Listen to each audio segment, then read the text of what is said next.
Hey guys, I'm going to talk to you about what happens right after tech school. Usually, right after tech school, you can leave right away. You can either go home or you can travel to your first duty station. Most of the time, you guys will have leave. You'll have at least 30 days of leave. You can either go home or you can go to your first duty station and be there for the time. If you go home, that is considered leave. If you go to your first duty station and not do what's called a DEP program, that's considered leave as well.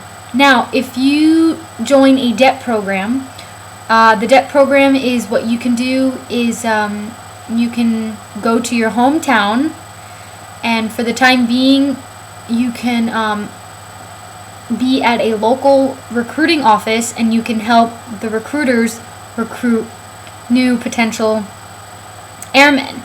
Or you can go to your first duty station and do the same thing at their local recruiting station over there. But if you do the DEP program, that is not considered leave because you are working. So if you want to go home and see your family, I would suggest doing the DEP program over there, so you can at least spend the time with your family, but you work there too, so it's not considered leave. So you can keep your 30 days leave and build it up. If you decide to go to your first duty station and do the DEP program in the time being, that is not considered leave. Again, that's because you're working. If you are flying, I'm pretty sure it qualifies for driving and flying. Right after tech school, you get 2 days of travel time, which that is leave considered.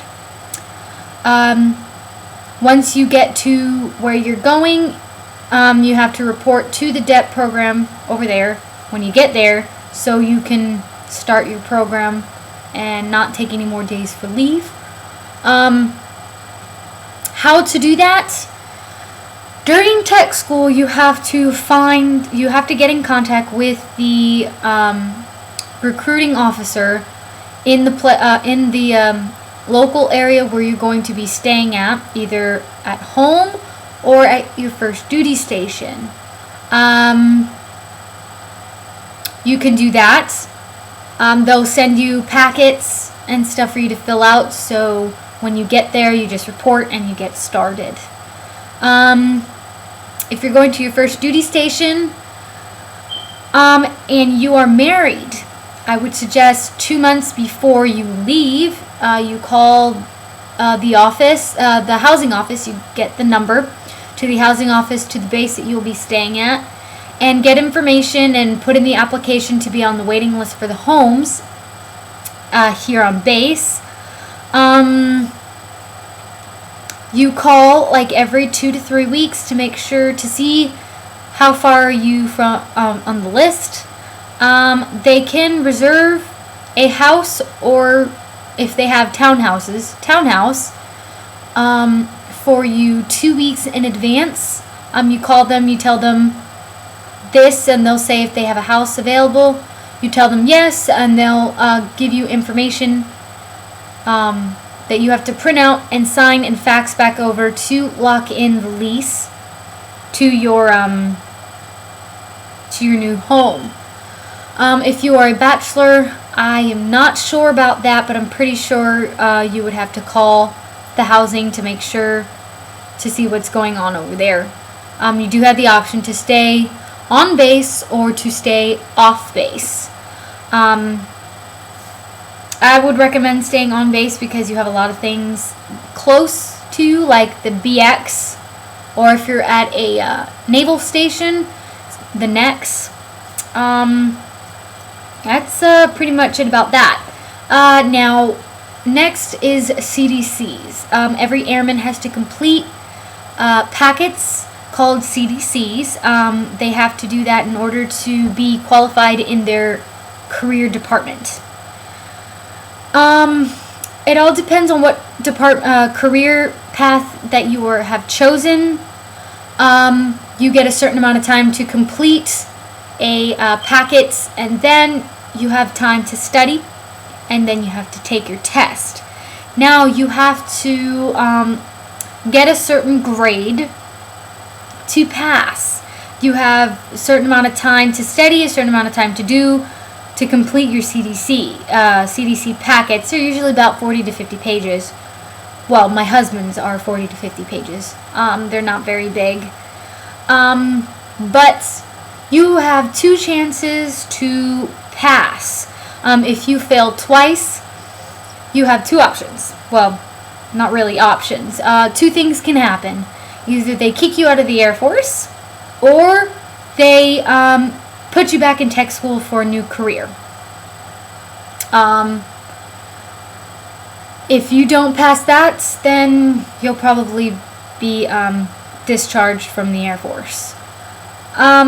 So my suggestion is you work real hard and you pass them. After that, that's pretty much it so far. That's what my husband is doing.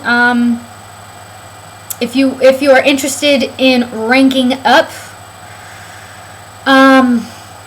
finish your CDCs quickly, pass them with a 90 and above, and find places where you can volunteer. Volunteering is very good on your record, and when it's time to take the test to rank, they will look at your scores from your CDCs and your volunteering hours, and also the test that you take to rank up. I don't know more information about the test to ranking up, but when I do get more information on that, I will post another video on that.